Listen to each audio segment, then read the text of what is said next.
So, Burton 1, Middlesbrough 1. Honestly, one of the worst performances of the season, if not the worst. I mean, no words can describe how poor we were. We just couldn't create any chances. Every time we had the ball, it was like the players didn't want it. You know, they'll pass it to the person next to them. And it was, often we just needed a simple pass, but we didn't do that. And it was like so frustrating. Burton deserved to have won, to be honest. They deserved to have won, they didn't.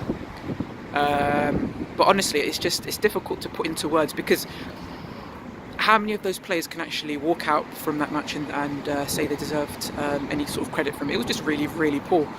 I suppose the positive is that, Pulis made an early change. He saw it wasn't working. He took off Johnny Alson. Whether that was the right person to take off, that's another question. But he took him off, brought on Britt, went 4-4-2. Did that help change things? To be honest, not really. If anything, we probably were a bit worse when we changed the shape. Second half, again, just lacked any creativity. We were just so poor. I mean, I can't even describe it, how poor we were.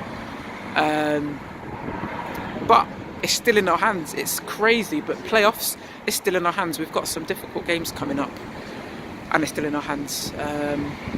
Big game now against Forest. Obviously, Aitor's, Aitor Karanka being in charge, and he'll want to get a positive result against us. No doubt about that.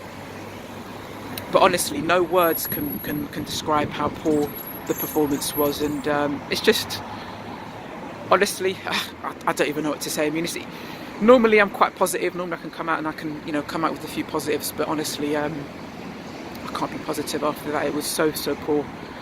But on to Forest, big game, and like I said, still in our hands, and hopefully we can get to the playoffs up the Borough.